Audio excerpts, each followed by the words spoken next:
I see. The AFK Jamboree? Why, yes, we have heard of it here. Aren't you the guy telling us that story about the kid? Oh, you have been watching the story then? So you know of my son, Freddy Wood? Yeah, a lot of people are watching it. I heard they are trying to get Chunky Moisture to monetize the story and his channel so they fuck with the view, sub, and like counts. Sadly, that is very true. A lot of people will pay or allow advertisers to control the content on their channel to get more views. But the story isn't about all that. It is a story about humanity and life. Last I checked, corporations knew little about those subjects. Is it true that the Fuck Bethesda project almost got the channel shut down? Not entirely. The problem is, game manufacturers' sole business model is to generate revenue.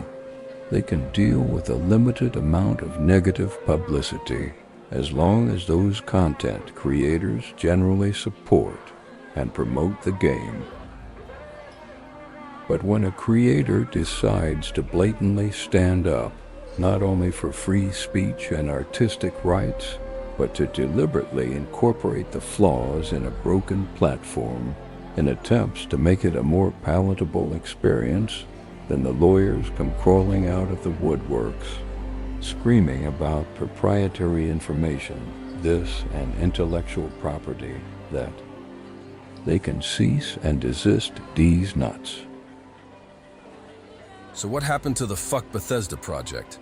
Last I heard, a bunch of players got in trouble for putting a giant FBP on their camps. I am truly sorry for that. It should not even be a thing, but this is where we are. So is that the end of the Fuck Bethesda project? Last we heard, the NPCs were having Freddy help them out or something. What happened to Sophia? And how is Gramps doing? How is the Helvetia Trading Company doing? Well, since you asked, when we last saw Freddy, the Raider punk, otherwise known as Todd, not Howard, you fuckwits. The voice actor's name is Todd Habercorn. Anyway, Todd had paired Freddy up with another NPC operative named Sophia in a secluded base, deep in the Savage Divide. Freddy had been preoccupied most of the time then, recording the Hobbit 76, as he not only portrayed Bilbo, but the Gandalf role as well. What a monumental undertaking that was. I highly recommend watching that when you have the time. Anyway, Sophia had the place to herself while Freddy was away. As fate would have it, Freddy walked in on Sophia while she was undressed. Freddy was speechless, embarrassed, intrigued, and completely enthralled with this woman he was there to help. As he apologized and went to turn around to leave, Sophia called to him. She asked him to come closer. Have you ever met that one person? Usually when life is going well, they come along when you least expect them to.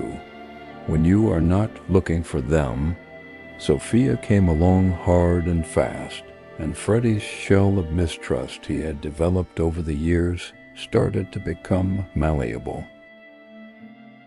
Freddy vividly pictured how well Sophia's perfect ass would be the optimal vessel for Lady Janet's soft serve. Is it fucked up that I am narrating my son's freaky sex scene dream scenario?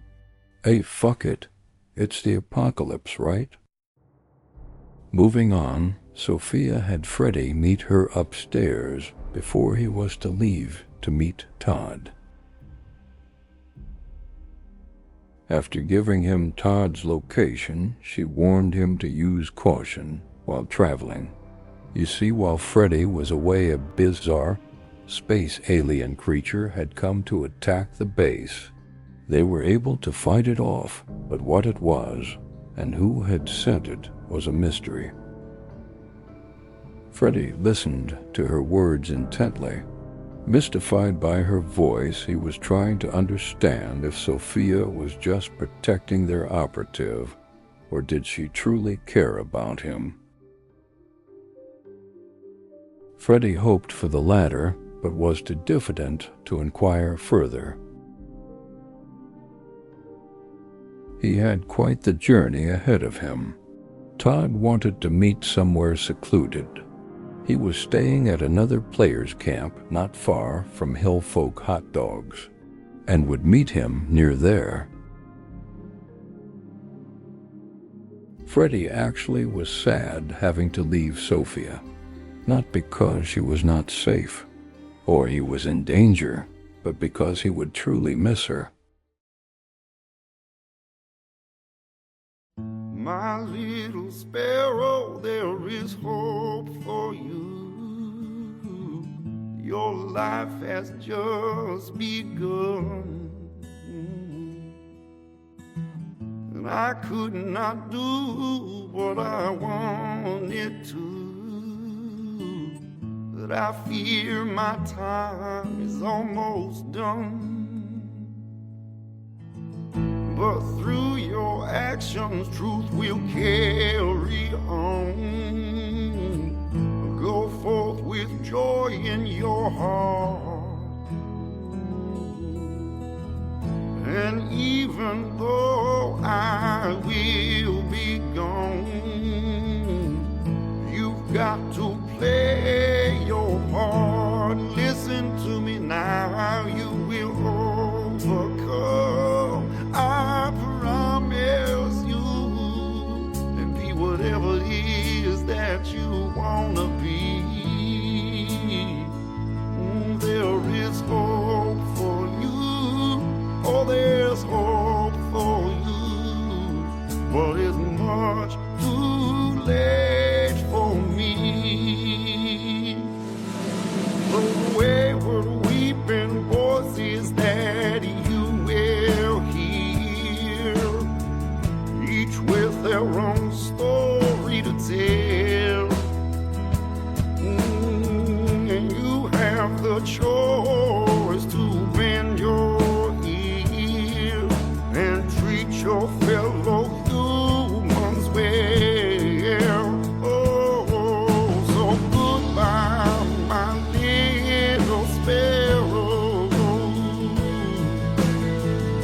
It's time that I must go,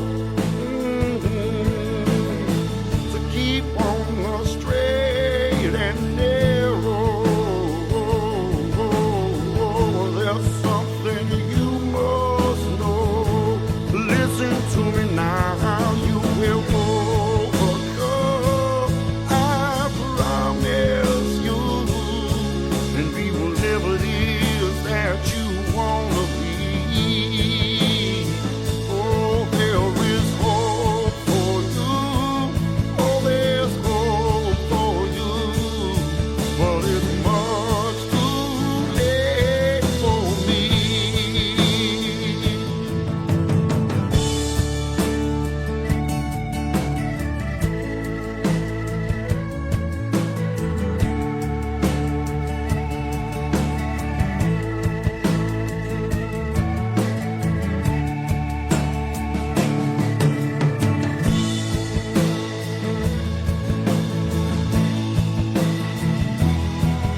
As Freddy passed through Nuka World on his way to meet Todd, he couldn't help but to think back at how far he had really come.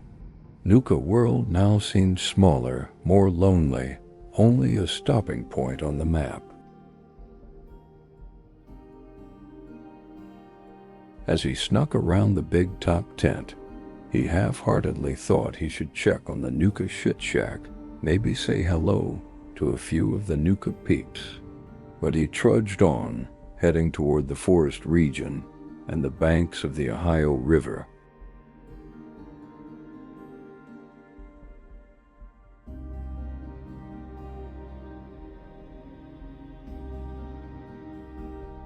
As his journey neared its end, he realized he had no way to actually locate Todd, so he decided to lurk around behind Hillfolk hot dogs and see if he could find him.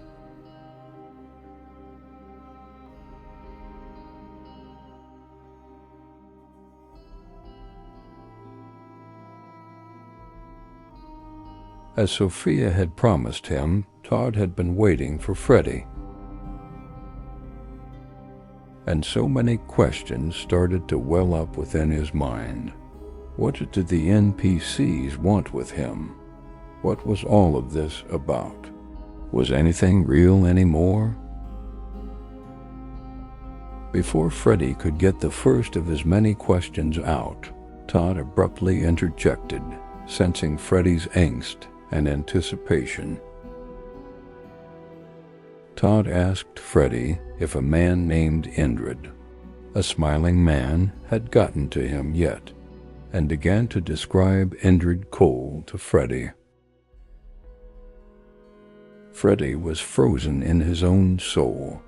Almost speechless, he uttered that in fact he had a run-in with him before the store had been destroyed in what now has become known as the infamous Nuke Incident disaster.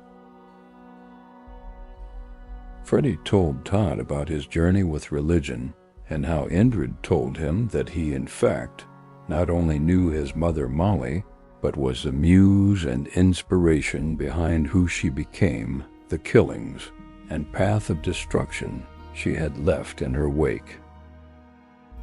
Todd snickered. You see, Indrid was in fact a creation of the Dark Overlord, Bethesda. Molly was a victim of programming, abuse, neglect, and a very shitty, thoughtless storyline in the side quest cold case. This left a lot of room for content creators to have a little extra fun with the video game known as Fallout 76. Todd told Freddy they had been monitoring the Dark Overlord Bethesda for some time now. He sent Freddy to the Savage Divide satellite array to investigate their base of operations. There he would meet yet another ally by the name of Catherine Swan. However, though she posed as an astronomy enthusiast at players' camps, she was in fact a deep state NPC operative who helped build the most top-secret observation center in Appalachia. Just below the secondary satellite, beneath the earth nestled in the cliffside, was the Fuck Bethesda Project headquarters. Todd told Freddy to locate an abandoned bus below the main satellite dish, and in the suitcase next to it would be a magazine that would have the instruction how to locate and enter the Fuck Bethesda Project headquarters. There was a part of him that thought none of this could be true. A magazine in suitcase? But Freddy looked anyway. And much to his delight, there indeed was a magazine in a fucking suitcase of all places.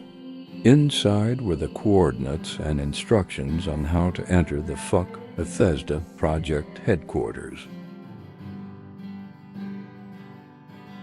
Freddy passed the satellite dish on his way looking for the bus, but off in the distance was where he would be heading next. Now, like much of you watching, Freddy was intrigued. He made a post-haste jaunt for the base. He had to see the Fuck Bethesda Project headquarters. Also, like many of you watching, he had spent hundreds of hours playing a broken game the Dark Overlords refused to fix.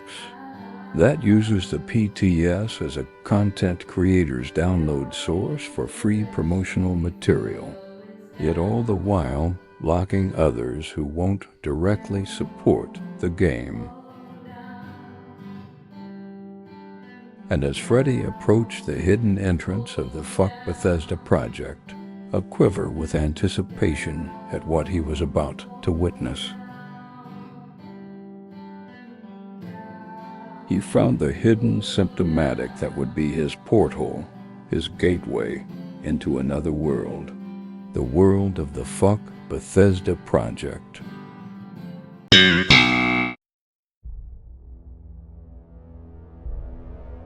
Freddy entered the Fuck Bethesda Project headquarters, and as he descended into the foyer, he thought about how much money Chunky Moisture had spent with them, how he had tried time and again to make great content and bring other players to the game, only to be met with bugs, crashes, locked up, unstable servers, and a dev team that seemed to just phone in what little care, if any, they had left.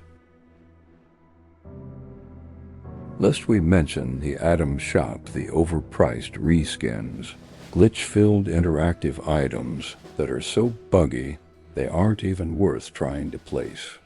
Or should we discuss the next to fraudulent item descriptions in the shop? They list one camp item, but show you a picture of something completely different. The Fuck Bethesda Project headquarters was beautifully nestled in the cliffside. Incorporating the rocks into the build, Freddy was taken aback at how seamlessly it fit together. About that time, he heard a swanky voice call to him from the observation room. It was Catherine, also known as Judy Lee, who had voiced several other NPCs in the Wasteland. She invited Freddy in to have a good look around. Judy then explained that around year 2, when all the dupers were crashing the servers, just after the Wastelanders update, the NPCs had already had enough, with 500 of them scattered across the map, most having only 1 or 2 lines of dialogue and no real interaction with players. They were fed up. They'd banded together and built the Fuck Bethesda Project headquarters, tapping into their own secured satellite array and funneling all the game's information into their private servers. From there, they allowed Chunky Moisture to download, edit, and format it in such a way that he could create funny, yet somewhat relevant and inspiring short stories, all woven into a larger narrative within the context of the game. And though there is nothing wrong with stock content, PvP quest lines, how-tos, etc., Chunky wanted to do something way off the scale of all that. And because it is such a revolutionary concept and idea, it is the first story of its kind to not only allow but encourage the viewers to participate in what happens next.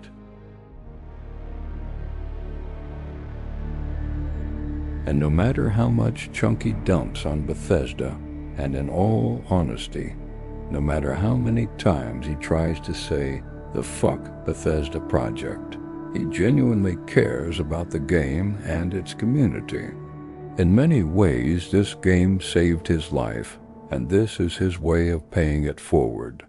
Bethesda, please fix the game. Fix the bugs, the crashes, and the issues you know full well need attention.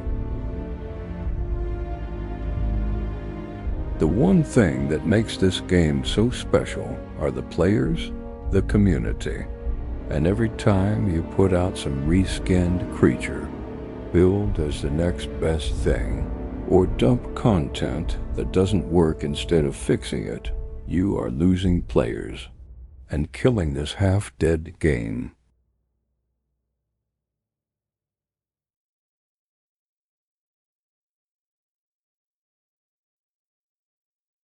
For those of you watching that play this game, that love this game and want the Dark Overlord to fix it, won't you join us in putting the biggest FBP on your camp you can build?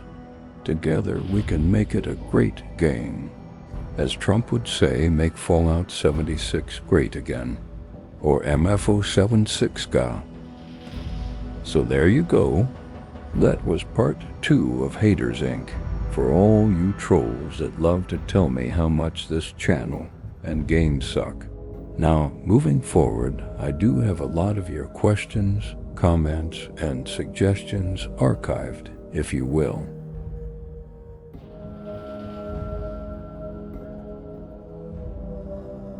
I'd like to end on a positive note, because though it has been fun jabbing the proverbial finger into Bethesda's eye the last 26 minutes or so, I thought you all might want to know what Gramps was up to, and how Sophia might feel about Freddy. While Freddy was heading back to Sophia, our favorite traveling super mutant Graham and Shally the Moo Moo crossed his path near Sutton. Freddy tried to avoid crossing through Helvetia, since the nuke destroyed the original Helvetia Trading Company. Graham insisted that a new store, a better store, had been built there, near the same location.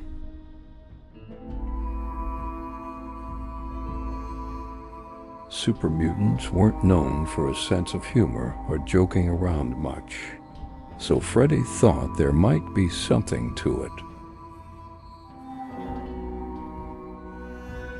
He turned and headed back, passing Sutton and the overseer's house. The only other time Freddy had passed through here since the nuking was to look for Gramps, so it weighed heavily on his heart as he searched for Graham's alleged new store. There was nothing left of the old place, everything, but the memories were gone. But something caught Freddy's eye on the ridge. It was a small building indeed. It started to resemble something familiar, and even felt a little homish to Freddy. His heart started to race in utter surprise and complete shock. As he got to a better vantage point, he couldn't believe it. Gramps had done it again. You see, the Helvetia Trading Company and Nuka Shit Shack had been so successful that a representative from the most trusted name in all of West Virginia, Sleazy's, approached Gramps about a possible new franchise location where the old store was. Set up on the hill, it was safe from the vermin that passed through. But there was something even more special about this location. No one else knew. The two estranged friends had been brought together in life once again. They had so much they wanted to share with each other.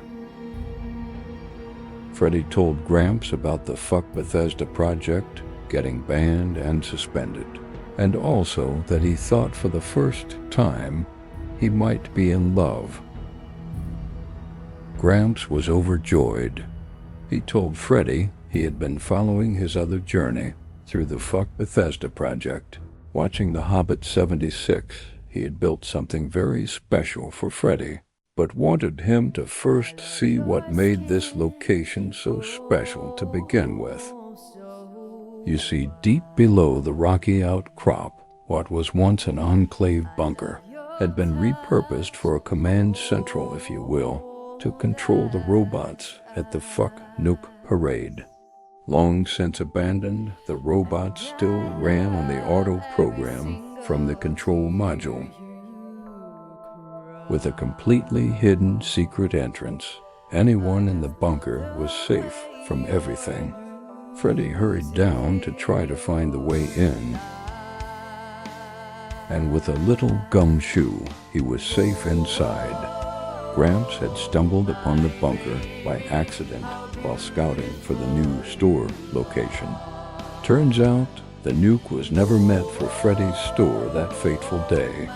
It was an auto self-destruct launched by the Enclave to destroy Fosnock. Little did Modus know Bethesda would do a great job of that without the Enclave's help. The bunker was a bit of a shell from what it used to be. Because of build space restrictions and camp item sizes, it is hard to create certain concepts to their fullest potential. But Freddy loved it. Picture this space full of office clutter, desks, boxes, maybe a few lamps laying around, but we got robots and a ambulance. Freddy thought it was pretty bad fucking ass. In the back was another converted office area and a storage loft Gramps had outfitted with a few things. The rocks were incorporated nicely into the build, too. It was about as safe of a place as you could want, hidden away far from anyone, where one could quietly collect themselves when needed.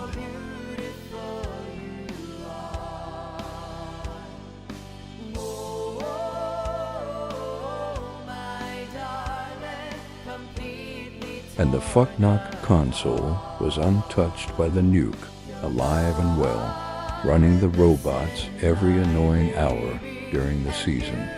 But Freddy was eager to see what Gramps had built for him. Because the store was not complete yet, he had stowed it away inside.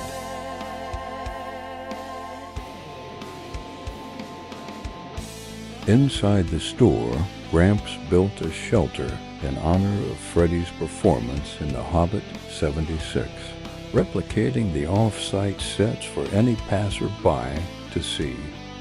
It had all the original set pieces used in the movie and was quite the spectacle.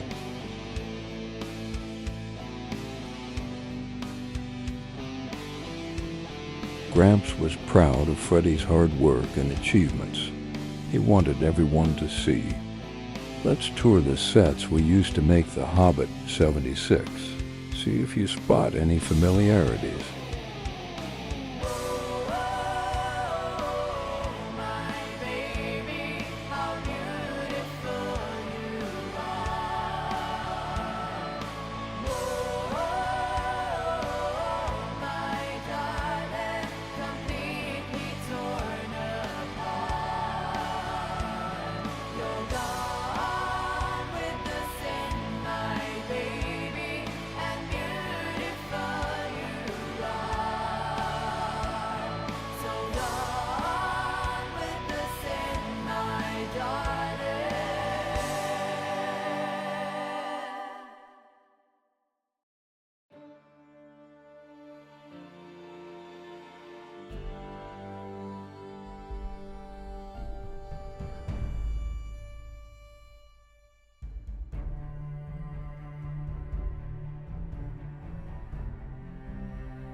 Freddy entered the Rivendell set and his memories came flooding back. This scene took several weeks to bring together, about 9 months in total in the making of The Hobbit 76. I truly hope you all love it. Depending on its success, I have a few other ideas in the mix. Stand By Me 76 is already becoming a thing. Trying to secure the rights to use it is an enormous challenge.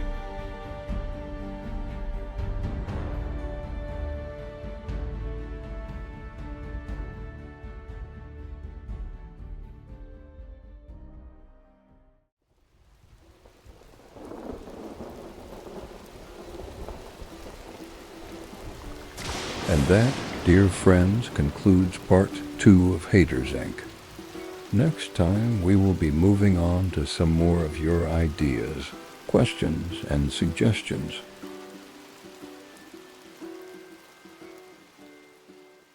What? What's that you say? Oh yes, Freddy and Sophia. Well, when Freddy got back to the bunker in the Savage Divide, he had planned on telling Sophia everything. But like I told you before, Sophia was a bad, dirty girl of the world. She was prepared to take Freddy to Pleasure Town and made him undress. She forced Freddy on his knees and made him eat sugar bombs out of her soup. She made him worship her.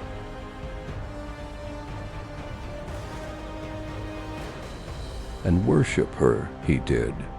But when the worship was over, the service began. Sophia had Freddy stand on the bed and approach her slowly, intently, commanding him all the way to her. And when he was where she wanted him, Sophia withdrew 13.5 inches of solid dough, swallowing it entirely, gulp by gulp, all the while pleasuring herself in her back and working Freddy like a finger puppet. What the fucking fuck, yo? Put Freddy in a romance novel, they said. It'll be fun, they said. You sick-ass sons of bitches. Word. That's Freddy fucking Wood, yo. You don't do that kind of shit. Say shit. How about this? Tell him Steve Dave. They fucked, okay? The fucking end.